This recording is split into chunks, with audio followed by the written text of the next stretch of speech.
Always welcome साथियों। Digital class हमेशा आपके साथ। इंजीनियरों, अपनी मशीन डिज़ाइन की सीरीज चल रही है। जो भी कंटेंट अब तक आपने पढ़ा है और आगे इस वीडियो में पढ़ने वाले हैं, सारा कंटेंट आपको पीडीएफ फॉर्मेट में अवेलेबल है। जिस तरह से मैकेनिकल इंजीनियरिंग जनरल नॉलेज की सीरीज कंप्लीट अवेलेबल है। इन नोट्सों का इस्तेमाल आप SSC, RRB, state, JEE, GATE, BTech, AMI के एग्जामिनेशन के लिए कर सकते हैं। इससे पिछली वीडियो में विद्वानों हमने जाना था मीन रेडियस ऑफ फ्रिक्शन, जिसकी हम तलाश में थे। टॉर्क को ले लिया था जो कि म्यू एफ मल्टीप्लाई होता है आर मीन के बराबर। ये सब हमने जान लिया था। तो म्यू एफ की वैल्यू लेते हैं और जो बची कुछ वैल्यू उसको आर मीन के बराबर मान लेते हैं, तो उससे सेम टॉर्क हमें प्राप्त हो जाता है जो अब तक हम यूनिफॉर्म प्रेशर थ्योरी में निकाल रहे थे। अब यही ट्रिक हम निकालने वाले हैं यूनिफॉर्म बियर थ्योरी में। जैसा कि हम जानते हैं टॉर्क किसके बराबर होता है, जो फोर्स लगता है और जो रेडियस होती है। जैसा आपको बताया था, ये पॉइंट है, ये डिस्टेंस है, परपेंडिकुलर जो फोर्स लग रहा है, तो ये आर ये हो या डिस्टेंस हो, ये टॉर्क के बराबर हमें बताती है। तो यहाँ पर फोर्स कौन सा लग रहा है, परपेंडिकुलर म्यू एफ के बराबर लग रहा है, फ्रिक्शन फोर्स के बराबर। और ये रेडियस कितनी है, मीन रेडियस, इसे हम लेकर चल रहे हैं। तो हमें टोटल जो टॉर्क प्राप्त हो रहा है वो इसके बराबर प्राप्त हो जाएगा, जो थ्योरीज बता रही हैं और ये मीन रेडियस बताएगी, दोनों का टॉर्क बराबर होगा। तो ये वैल्यू हम थ्योरी में से निकाल लेंगे, बची कुछ वैल्यू को आर मीन के बराबर रखकर मान लेते हैं। यह कहा जाए उस टॉर्क वाली इक्वेशन में से आर मीन हमें प्राप्त हो जाता है आसानी से।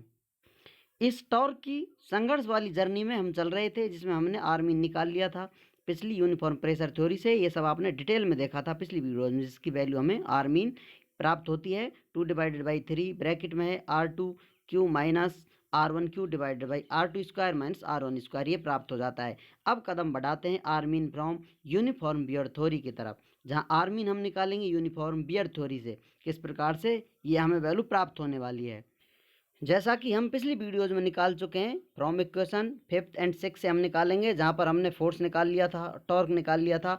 उन इक्वेशनों का इस्तेमाल करते हुए हम आर मीन की तरफ कदम बढ़ा रहे हैं लगातार। 5th इक्वेशन से फोर्स की वैल्यू कितनी प्राप्त हो रही थी, फोर्स लग रहा था नॉर्मल फोर्स या एक्सेल फोर्स किसके बराबर लग रहा था, सी मल्टीप्लाई था 2 पाई से, और R2 माइनस R1 जो ब्रैकेट में से मल्टीप्लाई, ये फोर्स प्राप्त हो रहा था। हमें कांस्टेंट की वैल्यू चाहिए, क्योंकि टॉर्क में यहाँ पर कांस्टेंट होता है। ये वैल्यू टॉर्क की वैल्यू होती है T equal to mu C pi, bracket में होता है R2 square minus R1 square. तो हमें यहाँ पर C को रिप्लेस करना है एफ से, क्योंकि हमें फ्रिक्शन फोर्स चाहिए जो म्यू एफ के बराबर होगा। बची कुछ वैल्यू अपनी आर मीन के बराबर हो जाती है। तो अब हमने तेज कदमों का इस्तेमाल करते हुए क्रीज में कदम बढ़ा दिया है, तो टॉर्क की वैल्यू अपडेट कर लिया है। T is equal to mu F divided by 2 pi, bracket में है R2 माइनस R1, मल्टीप्लाई है पाई से, और फिर ब्रैकेट में है ये मल्टीप्लाई वैल्यू है जो आपको अंतर बता रही है स्क्वायर का, R2 square minus R1 square के बराबर वैल्यू प्राप्त होती है। जो कुछ वैल्यू कट पिटती है उसको हटा देते हैं, इक्वेशन अपडेट कर लेते हैं। तो टॉर्क की इक्वेशन हमें इस प्रकार से प्राप्त होती है, T is equal to mu F और R1 plus R2 divide by 2। अब ये वैल्यू किसके बराबर हम मानेंगे, आर मीन के बराबर। समझ लीजिए हमें वैल्यू प्राप्त हो चुकी है। जैसा हम जानते हैं टॉर्क किसके बराबर होता है, जो फोर्स लग रहा है, यहाँ पर फ्रिक्शन फोर्स लग रहा है, और जो डिस्टेंस लग रही है या रेडियस लग रही है, तो आर मीन यहाँ पर हमने इस्तेमाल कर ली है। अब दोनों पर हम आर मीन जो आपको यूनिफॉर्म प्रेशर थ्योरी से प्राप्त हुई थी और जो यूनिफॉर्म बियर थ्योरी से प्राप्त हुई थी, उनका कंपैरिजन कर देखते हैं। तो हमें पता चलता है comparison between uniform pressure theory and uniform wear theory to R mean के लिए कंपैरिजन करेंगे, तो आर मीन जो आपकी प्राप्त होगी यूनिफॉर्म प्रेशर थ्योरी से always greater than the R mean uniform wear theory for same radius R1 R2। इस प्रकार से आपकी क्लिस बनी हुई है। ये पॉइंट है, इनर रेडियस है, आउटर रेडियस है, या R1 ये है, तो ये वैल्यू बाहर वाली आपकी R2 है। तो इन दोनों को सेम डिस्टेंस आप लेकर चल रहे हैं, थ्योरी अलग अलग, आपका जो पॉइंट ऑफ व्यू है देखने का, समझने का, वो अलग अलग है। डिस्क सेम है, तो आपको अंतर नजर आता है टॉर्क ट्रांसफर में।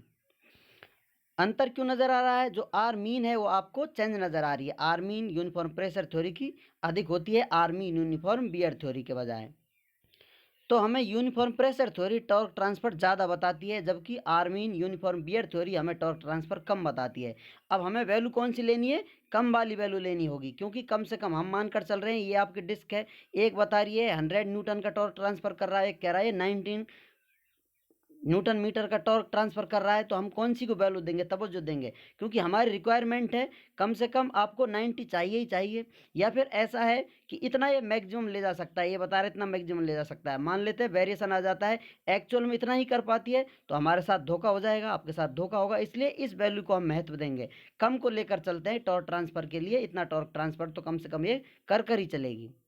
यदि कहीं ऐसी कंडीशन आपको देखने को मिले, मैग्नीट्यूड बताए तो कम वाला हम लेकर चलते हैं, डायमेंशन बताए कोई थ्योरी की बिगर डायमेंशन लीजिए तो बिगर डायमेंशन हम लेकर चलते हैं, क्योंकि हमें वहाँ सेफ्टी की ज़रूरत होती है। क्योंकि आप छोटी डायमेंशन लेंगे, दूसरी थ्योरी बता रही है कि वहाँ आप फेल हो जाओगे, तो हम बिगर डायमेंशन का इस्तेमाल करते हैं, लेकिन मैग्नीट्यूड में जो लोअर मैग्नीट्यूड बताया जा रहा है वो इस्तेमाल करते हैं। यही पॉइंट यहाँ पर लिखा हुआ है, for safe design be use uniform wear theory as torque transfer predicted by uniform wear theory is less. Uniform wear theory के द्वारा जो संभावनाएं बताई जा रही हैं कि इतना प्रिडिक्ट कर कर बताया जा रहा है, इतना आपका टॉर्क ट्रांसफर होगा, कम बताया जा रहा है, तो इसी को हम वैल्यू देते हैं। Uniform pressure theory torque transfer ज़्यादा बताती है, uniform wear theory torque transfer कम बताती है, तो कम से कम इतना टॉर्क तो ट्रांसफर हो ही जाएगा थ्योरी से। ये हम क्लियर कॉन्सेप्ट पर पहुंचते हैं तो इसका इस्तेमाल करते हैं फॉर सेफ डिज़ाइन। उम्मीद करते हैं विद्वानों वीडियो में दी गई अब तक की जानकारी आपको अच्छे से समझ में आई होगी। अभी भी आपका कोई कन्फ्यूजन है तो आप हमसे कमेंट कर कर पूछ सकते हैं। साथियों, आप चाहें तो कांटेक्ट कर सकते हैं, कांटेक्ट लिंक आपको वीडियो डिस्क्रिप्शन में मिल जाएगा। वीडियो को अंत तक देखने के लिए, चैनल को सपोर्ट करने के लिए आपका दिल की गहराइयों से बहुत बहुत धन्यवाद। मिलते हैं किसी नेक्स्ट वीडियो में। जय हिंद, वंदे मातरम।